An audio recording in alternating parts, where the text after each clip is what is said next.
নমস্কার বন্ধুরা, আজ আমি বানাবো নান। বাচ্চা বড় সকলের পছন্দ। মাংস দিয়ে তো অসাধারণ লাগে এই নরম নান, কিংবা আপনারা কাবলি ছোলা মটরের ঘুগনি দিয়েও অসাধারণ লাগে। আমি কাবলি ছোলার সাথে বানাবো, আর দেখুন কীভাবে আমি বানিয়েছি আপনাদের রেসিপিটা দেখাবো। তা শুরু করা যাক। প্রথমে আমি গুনগুনো দুধ নিয়ে নিয়েছি, বেশি গরম কিন্তু একদম দুধ দেবেন না। তাতে আমি 1 চামচ চিনি নিয়েছি, আর 1 চামচ ইস্ট নিয়েছি। 1 চামচের থেকে কিছুটা কম আমি ইস্ট নিয়েছি।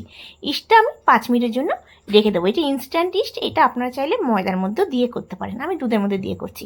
আর এতে আমি নিলাম 2 কাপ ময়দা, আর একটু করে 1/2 চামচ নুন দিয়ে দিলাম। নুনটা দিয়ে ভালো করে মেখে নেব। তারপর যে ইস্টটা গুলে রেখেছি এই ইস্টটা দিয়ে দেবো।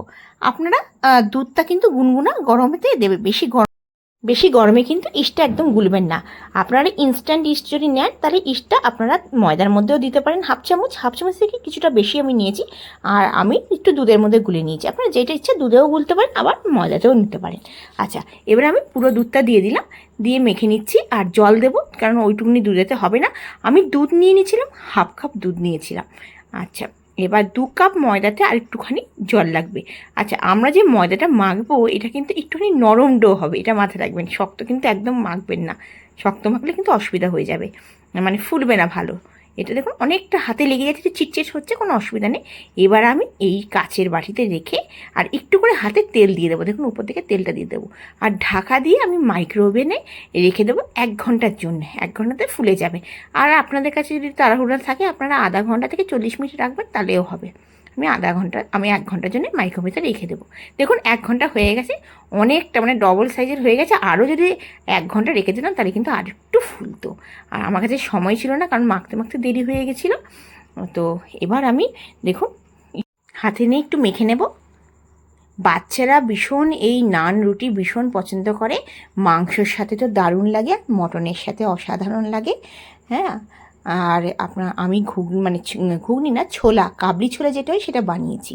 এটা বানালেই আমাদের বাচ্চারা বলবে নান বানাও, আর সত্যি অসাধারণ লাগে। দেখুন আমি এটা বেলে নিলাম, একটুখানি বেলে নিয়ে উপর থেকে ধনেপাতা দেবো। আচ্ছা, আপনারা গার্লিক নানও বানাতে পারেন। গার্লিক নানটা হলে রসুনগুলো একটু ছোটো ছোটো করে কুচিয়ে ওপরের দিকে দিয়ে বেলে নেবেন। আমি ধনেপাতা, সিম্পল ধনেপাতা দিচ্ছি, কালো জিরে দিচ্ছি না, অনেকে কালো জিরে দেয়। আমি শুধু ধনেপাতা দিয়ে বেলে নেবো। দেখুন একটুখানি গোল করে বেলে নেব, খুব তাড়াতাড়ি হয়ে যায়। দেখুন একটা বেলে রেখে দিলাম প্লেটের মধ্যে, আরেকটা বেলে নেব। তারপর আপনাদের দেখাবো। আমি ননস্টিক তাওয়াতেই বানাবো, আপনারা চাইলে লোহার তাওয়াতেও বানাতে পারেন। দেখুন ধনেপাতা দিলে কিন্তু দেখতে খুব সুন্দর লাগে, একটা ভালো যখন ভাজা হয় না, সুন্দর একটা গন্ধ আসে। দেখুন আমি ননস্টিক থালাতের মধ্যে দিলাম, আপনারা চাইলে লোহার থালার মধ্যে লোহার চাটুর মধ্যে রাখতে পারেন। দেখুন আমি গ্যাসের ফ্লেমটা কিন্তু একদম লো করে দিয়েছি, আর ঢাকনা দিয়ে 2 মিনিটের জন্য রেখে দেবো।